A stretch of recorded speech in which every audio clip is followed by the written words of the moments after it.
All right, you know what? Let's. We got Rick doing the graphics just over there. Let's have a look at some of the visuals that he's been preparing for us. Let's just have a quick roll through of some of the things that we've been talking about. Oh, this one's all about, we need to discipline the children again. I think that was your point that you made. And what's the next one? What's the next visual that we... Just hold on a minute, can I just ask So, is this about like... Yeah, okay. Yeah, the point what you made was a good point, right? Yeah. But what I've realised over the years is if you watch certain things on TV like Coronation Street, EastEnders, all them programs that people are sitting running at home to watch from work, they go straight home to watch this program.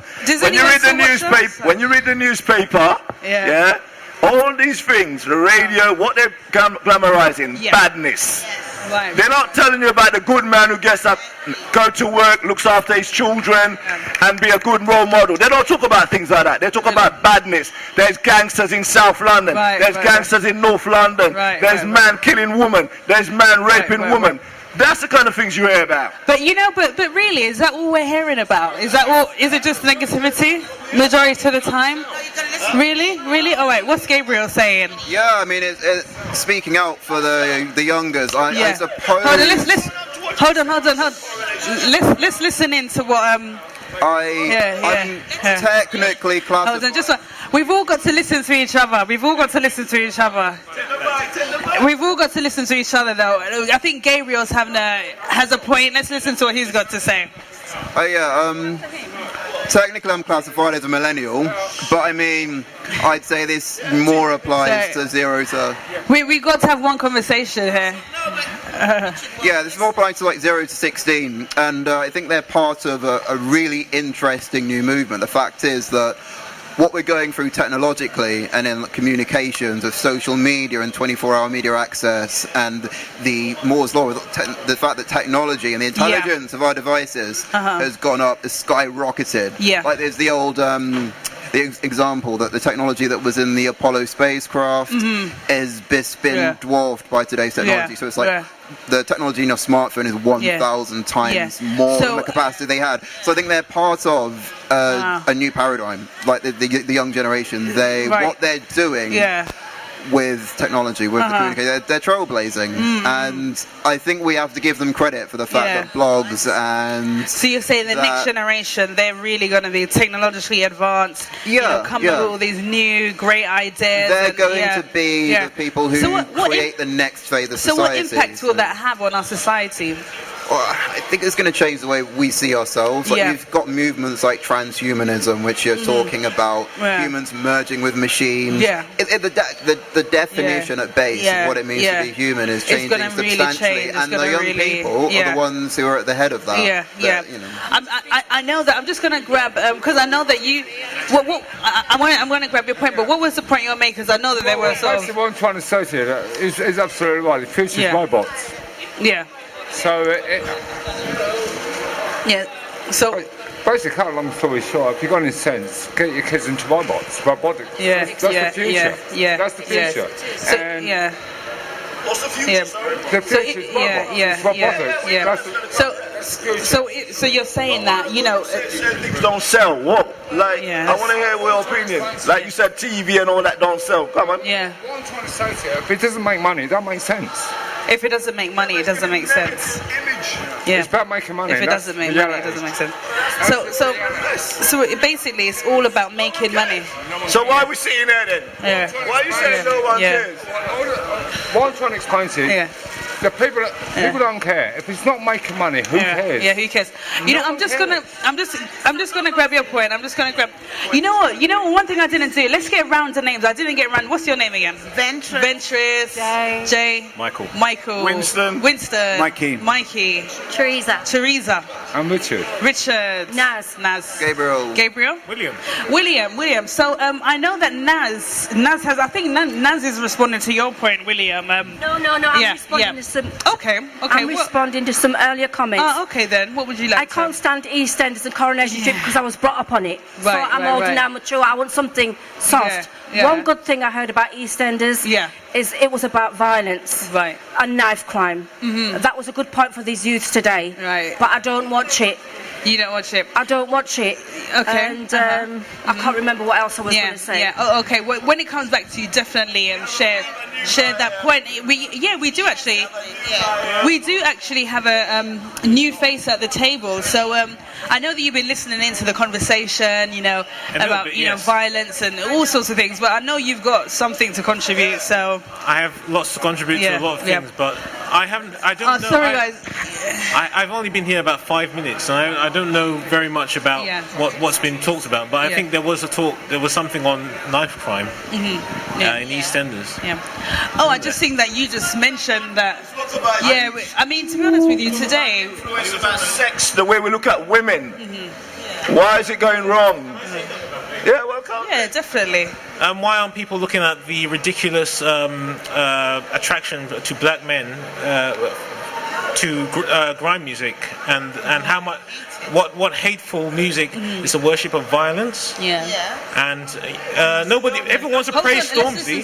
They all want to praise Stormzy, don't we? Yeah. But what's he doing?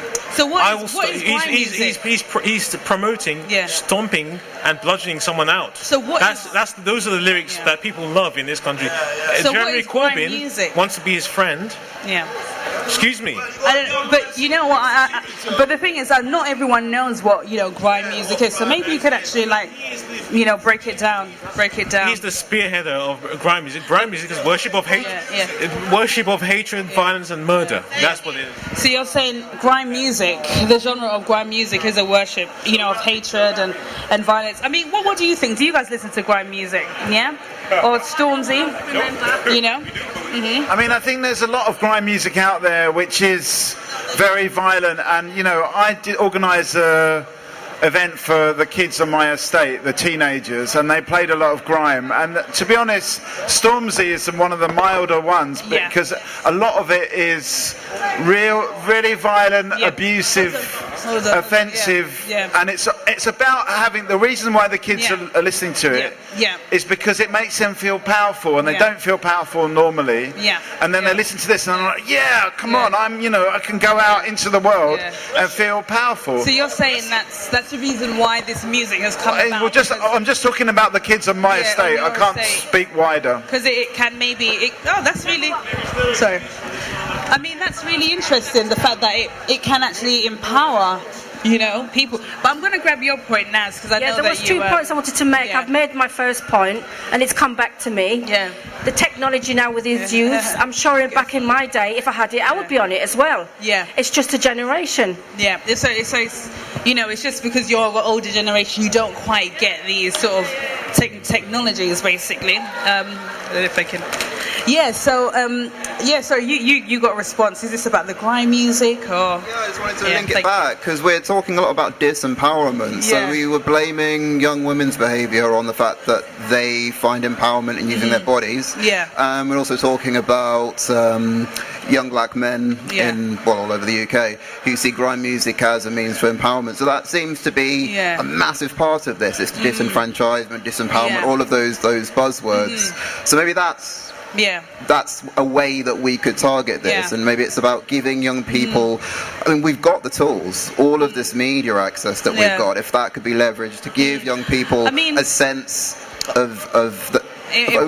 But why of the is system. It that why is it that people feel disempowered? Yeah, but now you think it's less about choices, the choices you make in life. Period. We've all got the same opportunities in life. You go to school, you learn.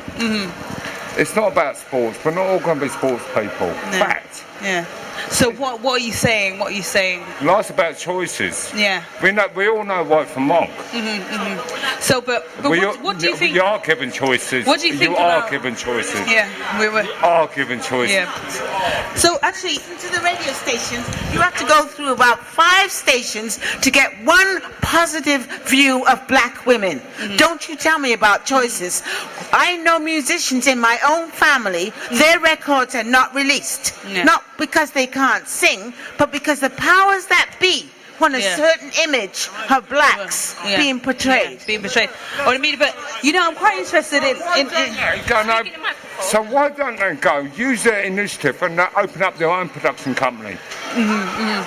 So you're saying that, so you're saying, they got lots of money. Yeah, these people living in Camberwell have lots of money. But you know, what about people thinking the world owes them a favour? The world that owe you a favour, sweetheart. Let's listen. No, the world that owe you a favour. You see, no, it's embarrassing. It's embarrassing. Order. Right. There are no choices.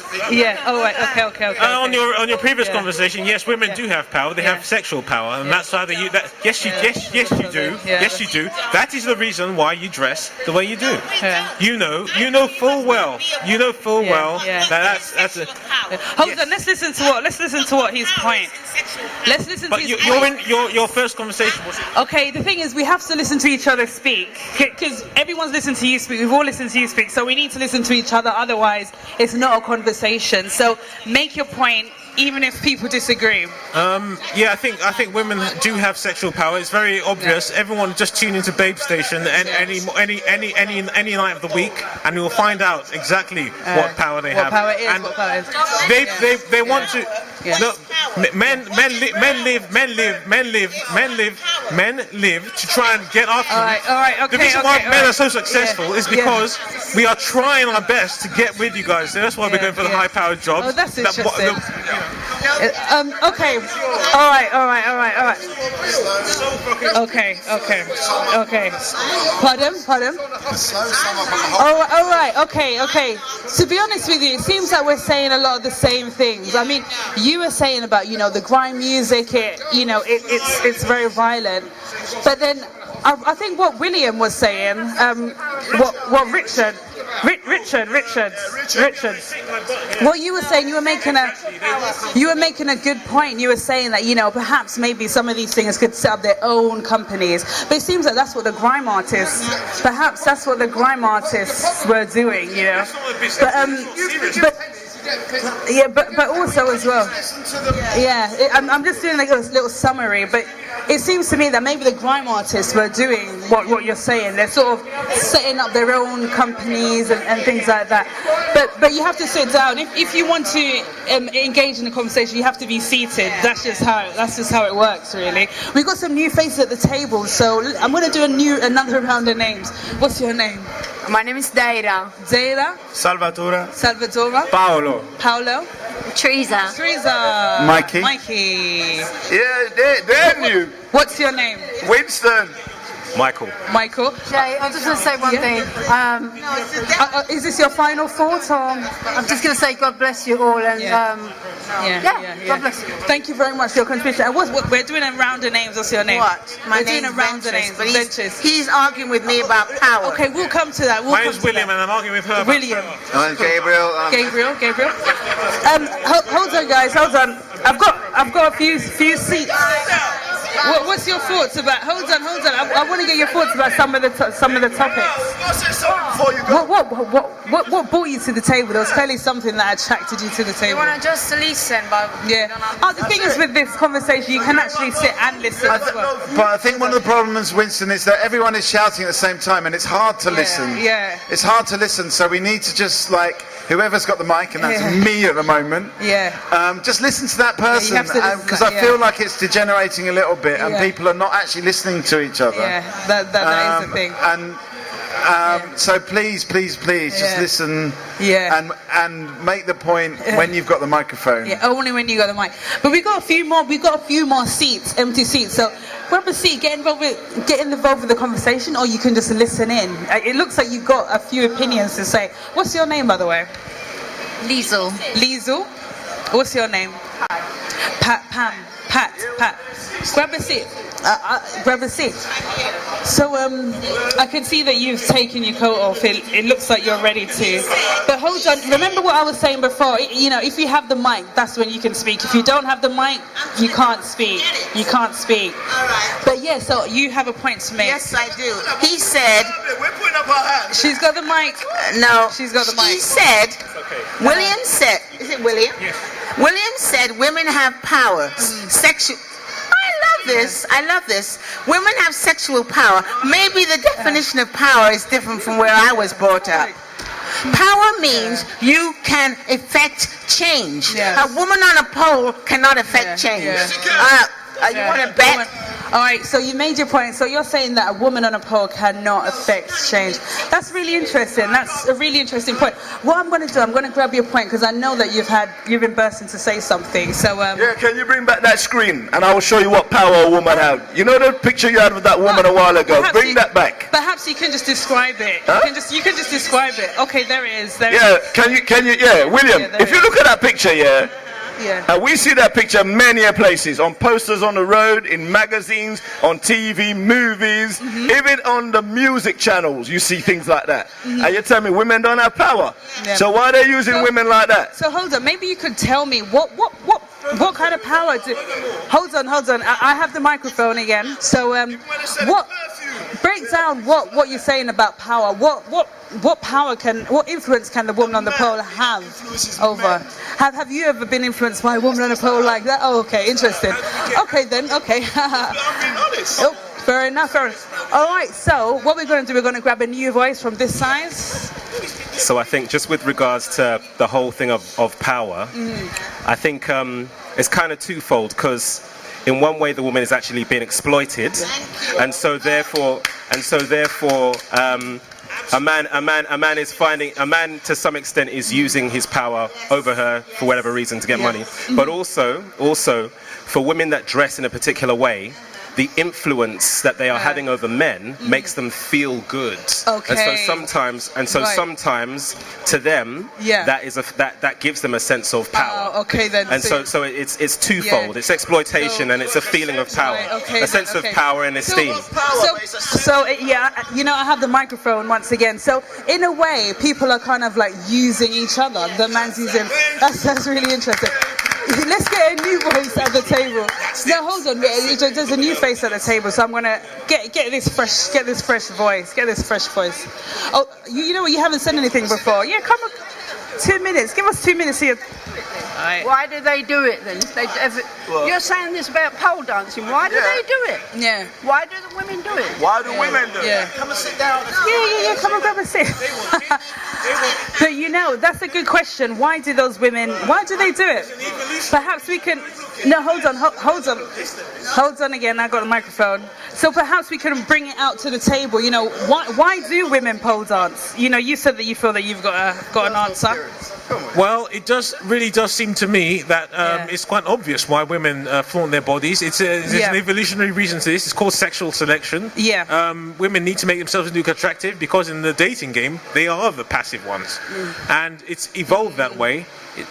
It's quite obvious. The men are the aggressors and women are the passive participants in the whole thing. Yeah. Women would not have kids if not for men's aggressiveness. They need to attract us. That's why they wear these clothes. Yeah. It's very obvious. If you didn't do that, excuse me, and also you don't actually need to wear these kinds of clothes. Yeah. You don't need to do it, but you need to be female, seems to me. But you know, why don't you look for men then? Why don't women, on the whole, go and do the aggressive work to find men? But absolutely, that's the reason why that happens, and it's quite obvious. I've got a question for you actually. So, what about the other way around? How do men attract, women in your view, from your viewpoint? How do? I may have gone over this already. I think it's because if you look like you got lots of money, you have a crappy little coat like mine. That's our version of looking attractive. Yeah, that's really why so many men are more men than women are in those positions. That's really interesting. All right, I know that you've also got a point to make. Cool. And in terms of evolution, I would say that actually it's kind of a role reversal. If you want to couch it in those terms, you can look at it as women taking this predatory dominant role in sexuality and men being passive. I'm not advocating that. I'm playing devil's advocate. But he's got a microphone. I don't think that if you mean evolution in terms to justify it, to say that it's the way things ought to be because it's for the progression of human beings. Okay, you're saying that's the reason. That's the way it is. Okay. I don't. I'm not talking about ought to be. Well, it is that way. Perhaps. But going back to also women being having sexual power, I think it's you were saying that they're exploited. They don't. I did say they were exploited. No. You said that. What I'm trying to say. What I'm trying to say is that power is about also owning the means by which. So women don't necessarily own the media forms and own the platforms where they're being put out there are half naked. The same way as in the black community, we don't own the record labels and we don't own the media channels which use our culture in such an exploitative way. I mean, it all began with hip hop way back in the 1970s, which became black exploitation, which is when you first heard the words nigger uttered in that way. And then it goes, and then what you've seen is a progressive subversion of black positive consciousness. There's two different points there. We're looking at the whole sexual exploitation and black exploitation away. But I know that you had a point to make for a while, so I will pass the mic. Okay. I think what I was wanting to say is just to respond to you. I didn't get your name. Is it William? So William, you making a lot of claims and you don't give anyone an opportunity. Or I felt that you haven't given anyone an opportunity to respond to your claims. Hold on. Well, so do you? Well, talking about women and women having power and sexual, how did you put it, sexual power. But what about if women are not attractive? Do they not have sexual power then? Well, it seems to me an attractive man versus an attractive woman, who's going to win sexual power-wise? It's going to be the woman, right? Come on, be honest with yourselves, please. She gets more. Go on Tinder or something. Sexual power is the amount of. But then it's interesting. Come on, don't act like you're losing this. Women losing this. You absolutely do not lose in this. You win. You win, hands down. All right. I'm gonna get a fresh opinion. I'm gonna get a fresh opinion from this side. William, Michael. Basically, what I'm trying to say is that the woman chooses the mate. Right. Okay. The woman chooses the mate. Is that what happened to you in your life? That's how it works. Is that what happened to you? Long story short, what woman wants to be with a broke man? So you're saying the same thing. I'm just going to grab an opinion on this. Hold on, guys. I'm getting a fresh. I've got a microphone. I just want to address this idea about human nature and like you're saying it's human nature that women have evolved in this way and men have. Personally, I do believe in evolution completely, but I think we've got to a point where we can choose how we evolve. In my mind, I think we should be choosing, as we were saying earlier on, for equality. And equality, I think, means that both men and women are kind of like, they're attracting each other equally. I don't think, in a way, I think a lot of women choosing what they wear is about how they feel themselves. It's not necessarily about who they're going to attract. It's about how they feel and what they feel good in. I'm wearing this shirt because I feel good wearing this shirt. Do you think women will be attracted to that shirt? Exactly. I don't give a shit whether women are attracted to. It's not about that. It's about what makes how I feel. And I think it's the same way women wear what they wear because it makes them feel good. I'm going to put it out there to the wider audience. I mean, what do you think? Do women dress for men or do they dress for themselves? I mean, do you wear that Mickey Mouse jumper for yourself, or did you wear it because you thought, oh, maybe it might be appealing for, you know, someone else, you know? So it's quite interesting. So I know that you don't agree with what Mikey was saying. So yeah, let's hear What woman normally wears 6-inch shoes? All right. So her back, when she gets to 65, is so out of order. All right. So is that a choice? Is that really a willing choice? No, it's not a choice. Yeah. It's not a choice. No, it's not. So hold on. So hold on. You remember I got the microphone, so. But hold on. You're saying that? No. Oh, you don't have the. 20. She's not 65. She's 20. Okay, so you're saying what age women wear? Okay, I'm going to get this fresh voice on this side of the table, so we all have to listen to what he's got to say with the microphone. People have choices. Mm-hmm. When you bust that bottle of drink, you chose to open that drink. You chose to go and buy that bottle of drink. And you put that drink into your mouth and you become an alcoholic. You can't then say, oh, people made me an alcoholic. You chose to be an alcoholic. Just like the woman that goes and buy that 16 shoes, she chose her money. Hold on. Let him finish. So who bought it for her? Venture. Who bought that 16 shoes for her? Finish the conversation. She chose to buy that 16 shoes. She's going to finish it. Anyway, the point I wanted to make about fashion, what this gentleman... Hello? Hello, I got the mic. Thank you. Okay, no one's listening to each other because you're talking over his point. So just because you disagree doesn't mean you should talk over his point. You know. The gentleman said, "Where is he?" You're all going on. Yeah, it doesn't matter where he is. Come and tell him what you feel. The gentleman that sat here a while ago said about fashion can be what they want to be, rare.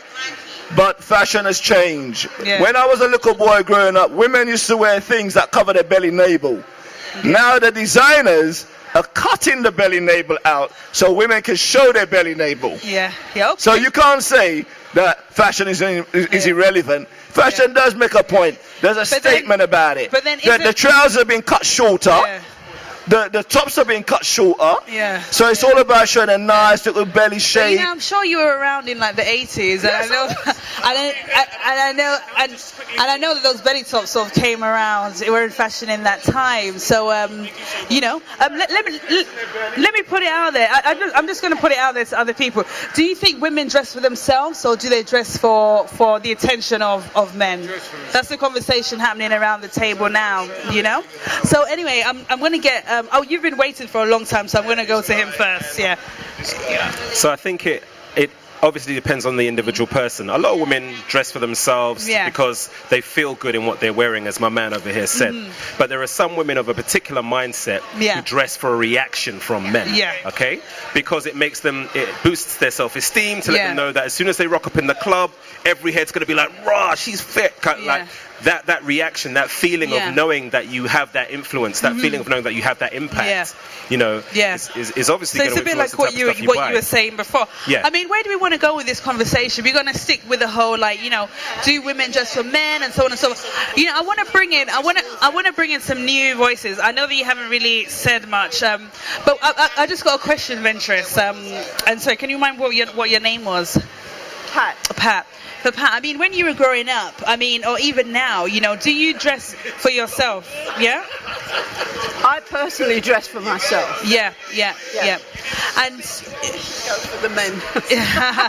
But when you were growing up, was there ever a time in your life where you was like, oh, I'm gonna? No, I just used to dress it. It look nice. That's all. Yeah, energetic. And do you think nowadays, you know, things have changed? Do you think, women? Depends on the woman. Yeah, it does depend on the woman. Yeah, it depends on the person. Yeah. You know, so. Yeah. Changed? It does depend on the woman. But you got to listen. It's changed quite a lot. Yeah. But the thing is, if she wants to go out with a skirt right up her backside or her boobs hanging out, that's entirely up to her, isn't it? Yeah. If that's the way she sees herself, then that's up to her. Yeah. So you're saying that's. Say anything about that, can you? Yeah. And what about? And then what? But she must look in the mirror and see herself before she goes out. And so she's got that appearance. Yeah. And I think it looks attractive. Yeah. Personally, I don't think it looks attractive. Yeah, you don't think it does. Not with the boobs hanging out. Well, you got to listen to. You got to listen to other people's opinion. Yeah. And what about yourself? I mean, what do you think about this whole conversation about women? They dress for the attention of men. They don't really dress for themselves. Or, as what Mikey said, he dresses for himself, and women, they actually do dress for themselves. I mean, what do you think? Do you think that Yeah. Okay. Fair enough. You can listen in.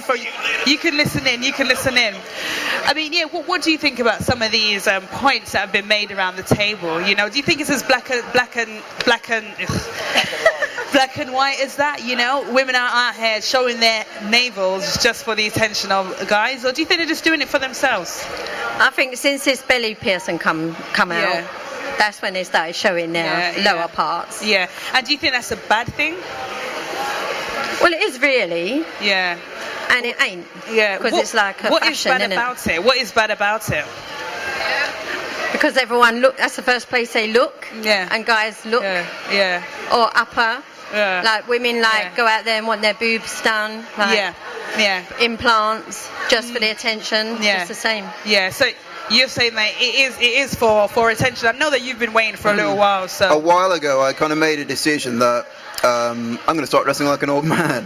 The reason I made that decision was that I have the luxury to do that. I said I'm not going to go around in slim fit jeans and these. I'm just going to wear comfortable clothes that I'm happy with, that I don't have to spend loads of money on. They'll last, they're durable. A very different kind of a shift in values there. I have the luxury to do that because I'm not a woman who men are looking at to be a sexual object, and I'm not being measured up. That's not I'm not being measured by those criteria. And the other problem, I just leave that point there for someone to pick up and expand on. I know to make another point, it's just that I wonder, and I'm just going to be speculating, and you can shoot this down by all means. I wonder if the accessibility of porn has anything to do with outfit porn. If that has anything to do with the way that outfits are becoming more and more suggestive. It could be the two processes are linked. That as porn gets more and more hardcore, as pornography gets more and more accessible, more and more hardcore, and there's more and more widespread, normalized, that in order for women to make an impact, they have to dress in more and more skimpy outfits. I think that the two might be linked. It's going to come to me next. So, I mean, what I find interesting is you said that you decided to dress like an old man, but what is an old man? But anyway, we'll come back to that point. I know you've been waiting for a while, so I have to go to him. So, Liesl, is that your name? Liesl? I think you made a really interesting point earlier on about whether an unattractive woman has sexual power, and I think it's quite intriguing because what the media does is that it says, okay, so this is the standard. For, this is how a good-looking woman should look. This is what an attractive woman looks like. You have to have this skin tone. You have to have this body shape. You have to wear these types of clothes, and then you will be attractive. And that creates an issue. It creates self-esteem issues in women who don't fit that particular image. Do you see what I mean? Really? And so this is where plastic surgery comes in. This is where botched operations come in. This is where all kinds of scars on your self-esteem come in, etc. I think that's something to bear in mind. So, I mean, do you think men are also having, these plastic surgeries and, as well? Or is it just women who want to sort of improve on their appearance? I know you've been waiting for a while, so... Thank you very much. To your point about porn, porn has always been there, and it's only, and yes, it has. In Penthouse, what about Penthouse magazines? Since there has always been what you would probably call the objectification of women. None of us would be sitting around this table at all if no man ever found a woman attractive.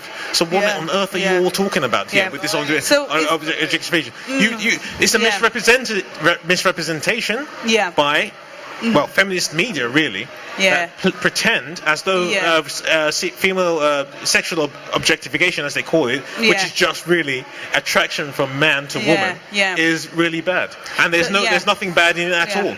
No, you would not be here to talk this kind of nonsense. And not I'm going to get that point. Secondly, hold on. We need to reproduce, and we need to do it a bit more. I think. So talking about porn. Basically, no, because I'm you've been waiting for a while, so I'm going to get your hold that point. I'm going to get your opinion, then I will go to you. The reason why some men look at women a certain way, because when we watch the TV, I put the TV on to watch the news, and every now and again a woman comes on and she's advertising perfume, she's advertising the latest song that she's done or the latest video she's done, and then they ask her, how do you get a man to be attracted to you? Or if you go to a job interview, how do you dress? And you know what I heard they said? They show their cleavage. And that gets them where they want to get to. Oh, so you know what? So I've heard women admit that. Yeah. You know what I find? I mean, there's a couple of ladies working in some of these shops. So it'll be interesting to know, like, how did they get the jobs? You know, did the lady in Greg's have to show her cleavage to get that job? I just wonder, you know. But yeah, self-confidence, But you know, I know that you. I know you were waiting before, and then I'm going to come to you, and I'll come to you. So what's your choice? It's interesting about choice. A choice is that a woman went to an interview some years ago, and she wore flat shoes. Flat. They sent her home. No. She wasn't filling the ideal of what a woman should look like. But then what happens? What happens? You know, did she just go home and that was that? I don't know. I didn't worry about it because I thought it already shows that there's sexism. But I mean, I don't think it was a job interview she went for. I think she was actually, she actually went to work. I have the microphone. Oh yeah, no, I can tell you the story. Okay, what's the story? But anyway, I'm not going to bother now. I'm not going to bother. Why not? No, it was like, I think there is a point. Let's get a final thought from William before we go. But I kind of just finish this point that I think that let's get a final thought from you before you leave. Hold on. The main thing was, I think, with this case is that she did. Okay. She didn't just leave it at that and go, oh, I didn't get the job. Exactly. She actually made a point about it, and she's like, this is wrong. This is, I think, wasn't it for British Airways? No, it was just an agency job. She was just being a secretary. And she said, no, this is not right, and she actually changed, and now there's legislation. There is legislation now. About this. You can't discriminate against a woman for wearing flat shoes. So she done something. I'm just going to get final thought from William before he leaves. Oh well, he said he's leaving. You can't use my lines like this. You can't use my lines like that. Okay. No.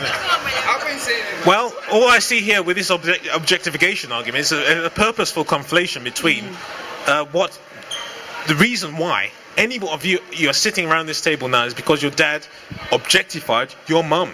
Of course he did that. Yes, he did. He had. Oh, you before you have sex with someone, you're not attracted to them, is it?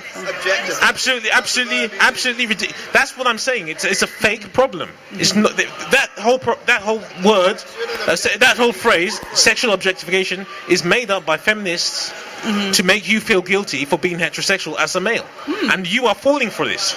You wouldn't be sitting around this table now. You wouldn't be alive if your dad didn't do this. And also conflating that with what you know deep down as a woman you need to do. You know you need to do it. That's why you do it. That's why you wear the makeup every day.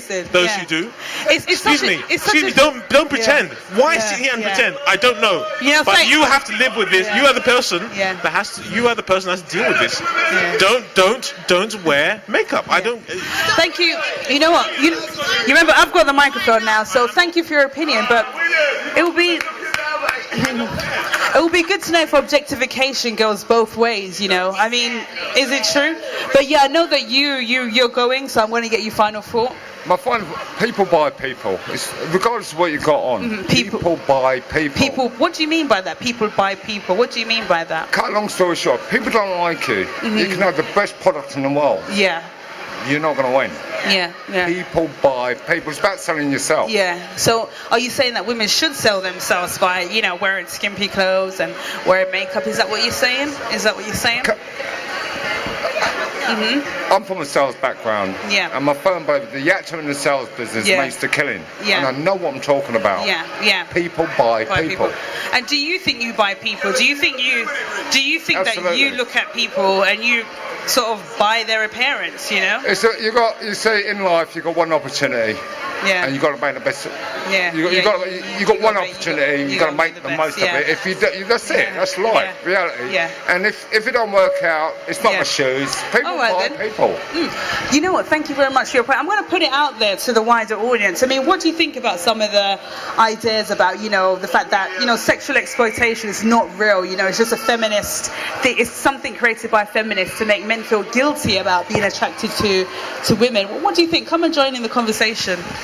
Well, I think, I don't want to necessarily speak for feminists, but I think the idea of sexual objectification probably was created by a feminist, but it was created from observation, not from, not out of their heads. Yeah. But I think there's a difference between, like, normal kind of loving sex that might produce a baby and sexual objectification. I don't think all sex is sexual objectification. You can have sex without objectifying the other person. Yeah. I think otherwise the feminists wouldn't have come up with that. It's not like feminists don't want to have sex. They want to have non-objectified sex, and that's why they came up with the term sexual objectification. With the conversation, you know, it just looks like you're nodding your head. Come and get involved with the conversation. You know, I feel like, you know, this is so you're saying that the feminists, they do have a point. You know, this sexual objectification, it is real. I mean, do you think that women are becoming less objectified now? Do you think things are changing? No.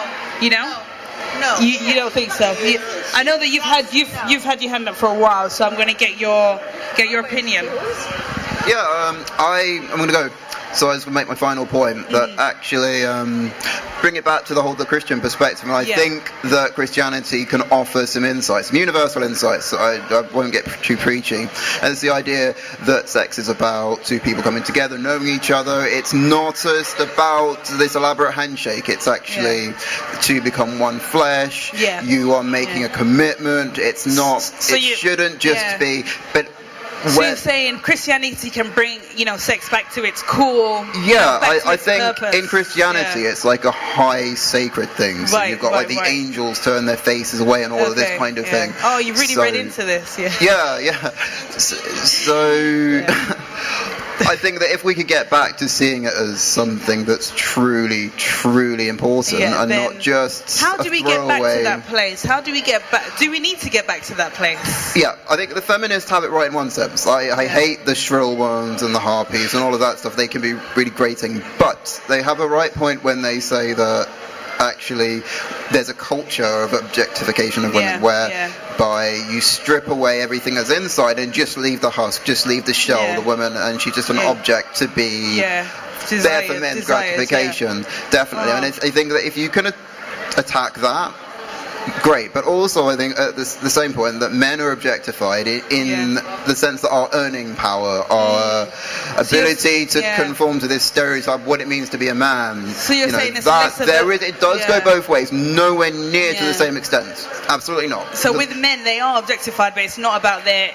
physical appearance. We've got the instrumental power ultimately. We run the societies, we own everything. We can't. There's no competition, but it does go both ways. I'm just wondering, do some men actually feel pressure to sort of change their appearance? You know, I mean, in what ways do men feel that pressure to change their appearance? You know, I mean, what do you think? Do you think men have the same pressure when it comes to their appearance and trying to, you know, appeal to women? You know, is there an increase of men getting plastic surgery these days, or what kind of surgeries do men get? You know.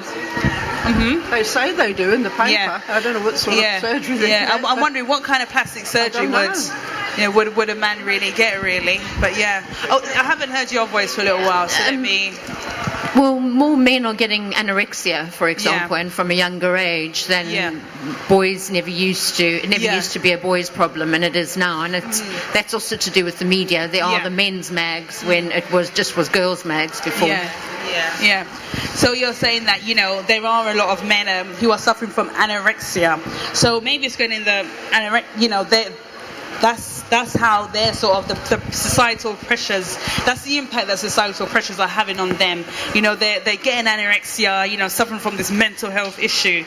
So that's a really interesting point. I was just saying that, you know, does it go both ways? You know, are men objectified? You know, are men feeling any pressure? It feels like the conversation is, the sense I'm getting is that the pressure's all on women to sort of change and, you know, improve themselves. But, you know, what about the other way around, you know? Come and join in the conversation. Do you think that there's any pressures on men to sort of look a certain way? We've spoken about women feeling the pressure of, you know, looking, you know, sexual, you know, getting a lot of pressure. But what about men? Do men feel pressure to sort of change their appearance to appeal to women? And apparently, you know, a lot of men are suffering from anorexia. I'm going to tell, fuck you guys. Great. Well, you know, what can I say? I guess maybe that's how the pressure kind of came out with him, but that's how it goes. But yeah, so I think that's a really interesting discussion, basically. Yeah. You know, that's just, I don't really think it's a worry. I'm not worried about it. I think objectification maybe works a little bit differently for men. There is an archetypal way men are supposed to look, like hench, muscles, tall, you know. So maybe there is that. Certain size. Yeah, exactly. Areas, size, certain strength, stuff like that. But the objectification comes. Let's get a final thought from you before you leave us. The objectification comes, as you said, around earning power. I think with regards to men, our sense of identity is often tied to how much we earn, the type of work that we do. And if a man is not working or is not earning much, women may see him as someone who is lesser than for certain reasons, understandable You know reasons. what, I've got a question actually, but let me get a final thought from you before you leave us. No, exactly what the gentleman said about money. I think a lot of women, or young girls or whatever, they do go. If the fella's got money, yes. Yeah. It really stands out. I'm sorry, it does. Yeah, I mean, what about you? Really belittle a fella. Yeah. I know that. Yeah. For a fact. Yeah. So you are saying that, you know, when a man has money, they're just more appealing to women. You know, it's just as simple as that. But what I mean, is this true always? I mean, what about, you have to go, let me get a final thought from you before you leave us. On what? You've been here for a while, so on anything. Listen, I think objectification of women, there's no way men are objectified as badly as women. It's just the way things are. All right? We got magazines for each part of us. Is that not objectification? Have you been in a chicken market? No, actually. Oh. Yes, you have. In chicken markets. What's a chicken market? Oh dear. They sell them by fish, by their leg, by the thigh, by the wings. So a real meat chicken market. We're doing the same with women, with the magazines and whatever. Okay? So but then who are those magazines?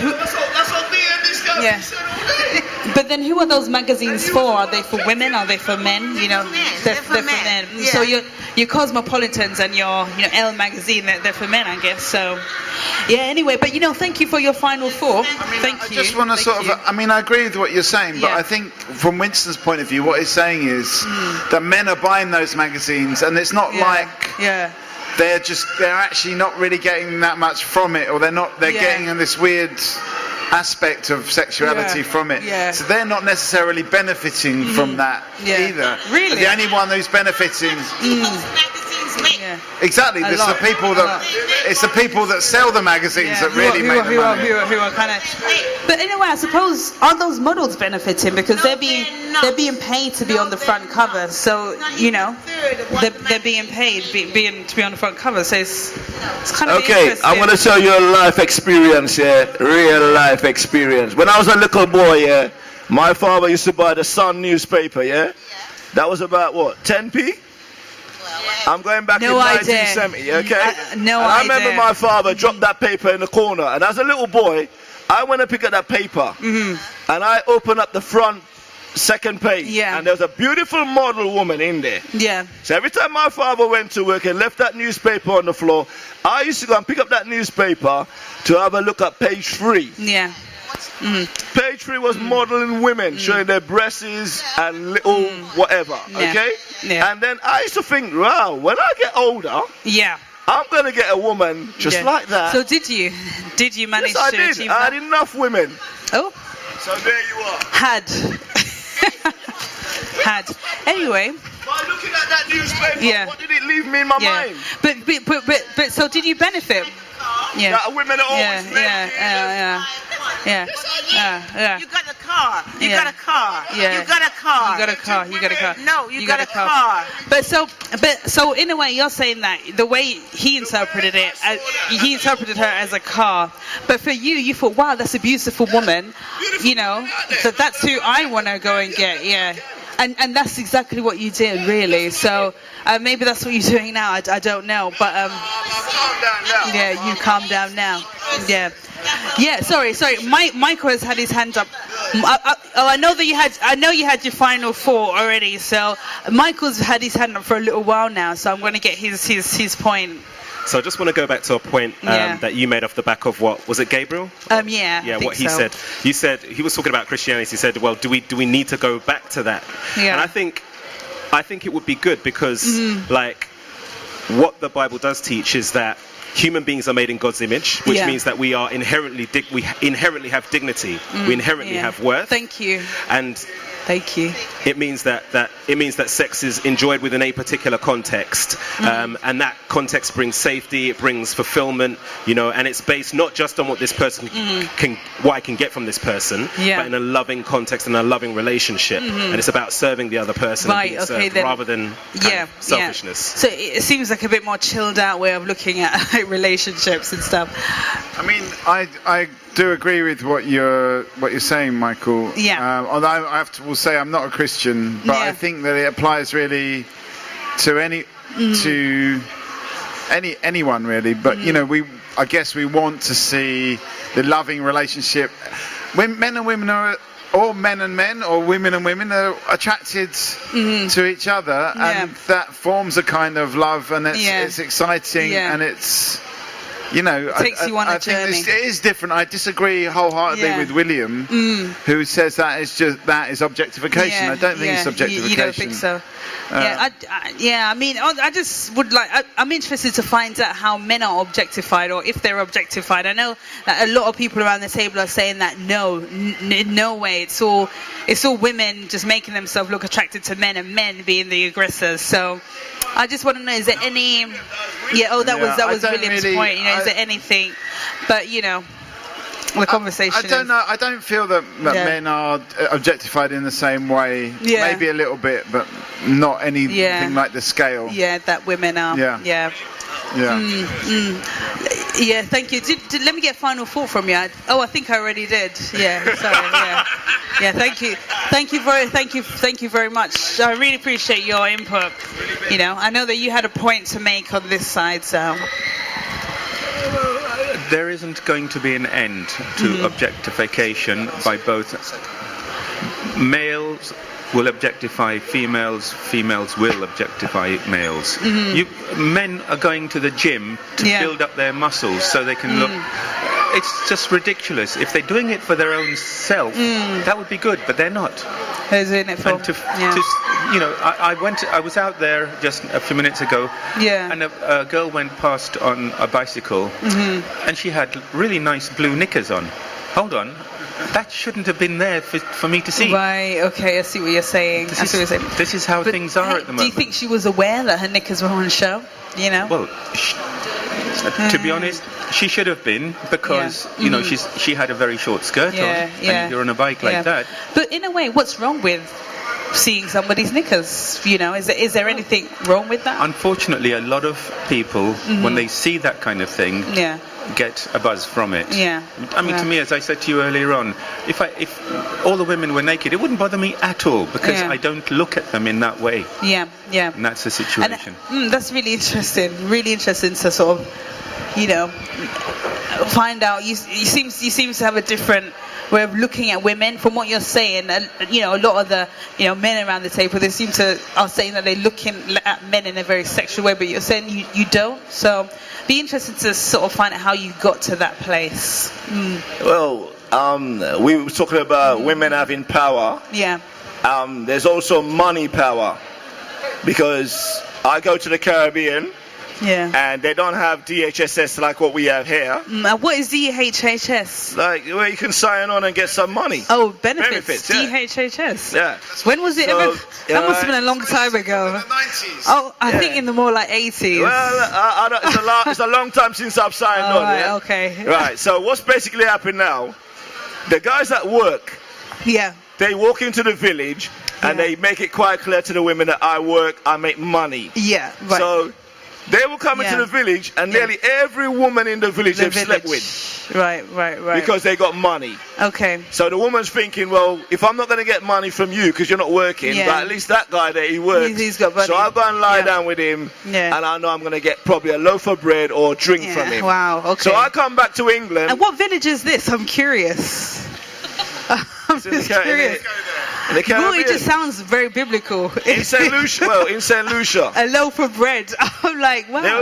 They'll like and give their children a loaf of bread. Is it a brown loaf or a white loaf? Because there's nowhere to sign. There's nowhere to sign on. Right.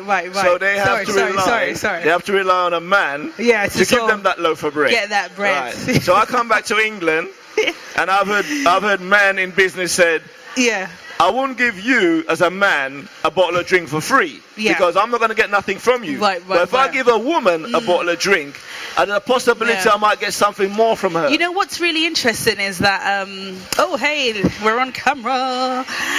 Sorry, you had a point. This is more of a question. Do you work for the St. Lucia Tourist Board? Oh, that's interesting. No. I'm just joking. It's actually funny because there's a poster that says the village, and that way up there. So I don't know. Yeah. Anyway, maybe I don't know. Maybe I feel it's time. This session has kind of almost come to a close. Maybe it is time to get the final thoughts for this session. All right then. Maybe we can also hear from our camera. Yeah, person. But also I think it would be kind of good to and go have a look at some of the visuals as well.